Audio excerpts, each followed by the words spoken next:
All right, now we're gonna do the simple squat pattern. So our physical task is squat. So Dawn's gonna go ahead and give us 5 squats while holding a medicine ball.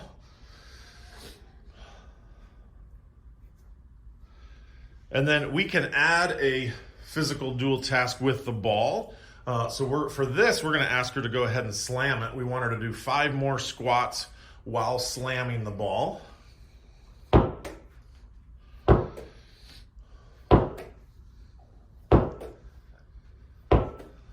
We could do 5 more squats while reaching overhead with just your right hand.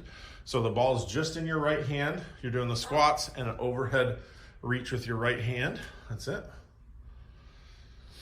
You can see her squat form change. The physical task of the squat is not quite the same.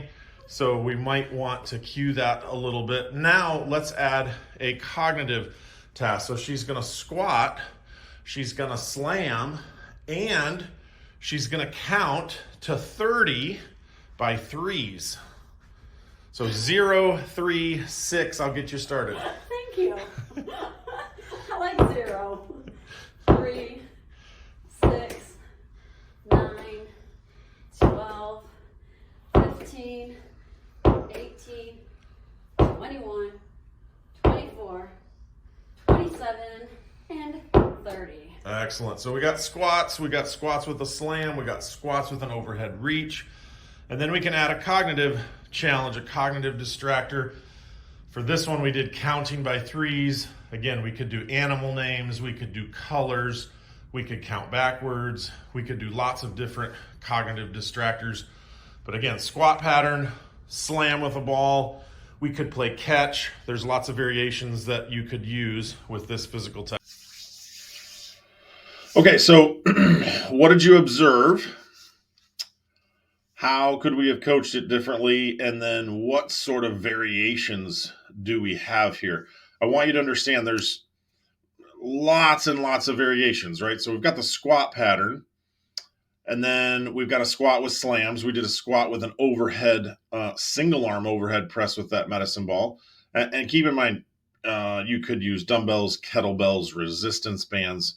For this, we wanted to show a ball implement, right? So bouncing a ball, slamming a ball. You could have a tennis ball she's bouncing.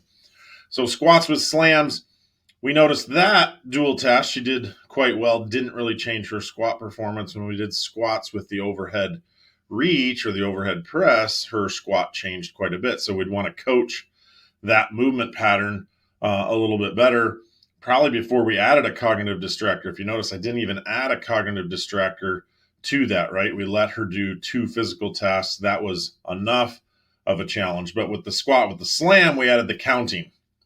And this one we counted 0, 3, 6. If you notice, I even got her started. I gave her the 0, 3 so she could have success. And then off she went, right? Now you could count backwards from 30 by threes. You could count 0 to 10.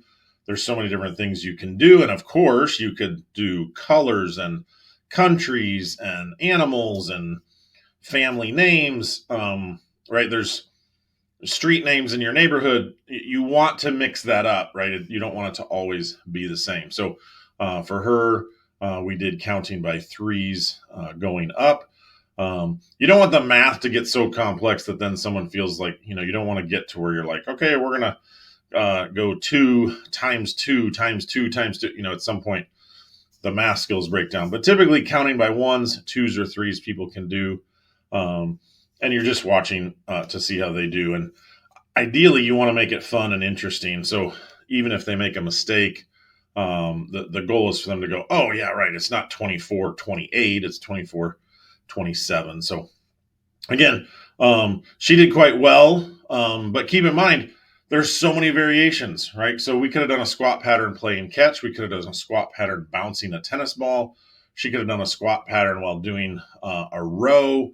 We only showed just one variation there. So there's so many you can build off of that.